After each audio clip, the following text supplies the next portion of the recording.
Hello সবাইকে। আজ তোমাদের সাথে অনেক দিন পর এইরকম একটা ভিডিও নিয়ে আসছি। এই পান কলকাটা অর্ডার করেছিল মৌ। ওর একটা ব্রাইডাল শ্যুট ছিল সেই উপলক্ষে। ওর দিদির বিয়েতে ও আমার কাছ থেকে পান পাতা গাছকৌটো অর্ডার করেছিল।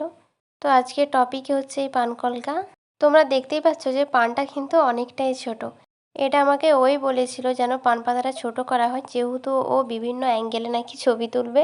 তো ওর কপালের কলকাটা যাতে না ঢাকা হয়ে যায় সেই কারণেই ছোট ছোট পান পাতা। তোমরা কম বেশি অনেকেই জানো আমি বিয়ের গাছকৌটো, কুলো, পান পাতা মানে বিয়ের সামগ্রিক এইসব আঁকাবুকি করে থাকি। আর এখনকার প্রায় 99% বিয়ে বাড়িতে এইসব পান পাতার উপরে কলকা, গাছকৌটোর উপরে কলকা এগুলো তো আছেই। তবে রং তুলির সময় কিন্তু সাধারণ জিনিসকেও অসাধারণ করে তোলা যায়। সত্যি কিন্তু সুন্দর লাগে ওইগুলো।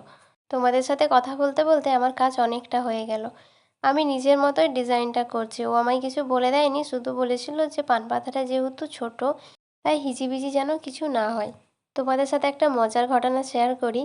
আমার যে দাদার বিয়ে হয়েছিল কিছু বছর আগে, মানে যে গুলুকে তোমরা আমার ভিডিওতে দেখো, গুলুর বাবার বিয়েতে। তো বিয়ের দিন আমি বৌদির বাড়িতে নিয়ে যাব বলে পান পাতার উপরে কলকাটা করে রেখেছিলাম। কিন্তু এত তাড়াহুড়োর মধ্যে আমরা ছিলাম আর সাথে বৃষ্টি পড়ছিল, তো আমি পান পাতাটা বাড়িতে রেখেই চলে গেছি। পুরোপুরি হাফ রাস্তা যাওয়ার পর আমার মনে পড়েছে যে আমার পান পাতা তো ফ্রিজের মধ্যেই রয়ে গেছে। তো এই আক্ষেপটা আমার সারা জীবন রয়ে যাবে। সাইডটাতে হালকা একটু কলকা করে নিয়েছি আর এই মাছিটা আমাকে বারবার জ্বালাচ্ছে। যাই হোক, আর ভেতরটাতে ডট ডট করে দিচ্ছি। এখনও মেনলি যে ভেতরে রাউন্ড শেপটা করা আছে সাদা কালারের, ওটা এখনও কাজ বাকি আছে। পান পাতাটা যদি বড় হতো আমি ডিজাইনটা অন্য রকমই করতাম, মানে পুরোটাই অন্য টাইপের কলকা হতো। যেহেতু পাতাটা অনেকটাই ছোট সেই কারণেই আমি এরম ডিজাইনটা তুললাম। আর একটা কথা বলে রাখি, যারা ভালোবেসে বলো যে একটু করে দেবে পান পাতা বা ডিজাইন করে দেবে, তাদেরকে বলছি মানে লজ্জাও লাগে না না ফ্রিতে বলতে।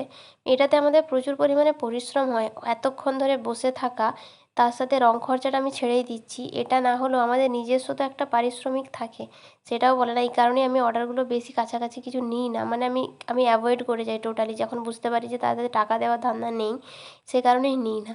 মানে মানুষের সামান্য মনুষ্যত্ববোধটুকু নেই যে একটা মানুষকে দিয়ে খাটাচ্ছি, তাকে কিছু তো তার প্রাপ্য মূল্যটা দিতে হবে, সেটাও তারা দিতে চায় না। এই অন্যায় আবদারগুলো প্লিজ করবেন না।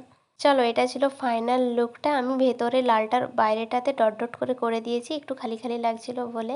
তোমরা জানিও এত ছোট না মনের মতো ডিজাইনটা তুলতে পারলাম না। তবে খুব শীঘ্রই আরেকটা অর্ডার আছে, সেটাতে আমি বড় একটা পান কলকা তোমাদের সাথে শেয়ার করব। তোমরা এটা জানিও কেমন লাগলো। চলো তাহলে আজকের মতো আসি, টাটা।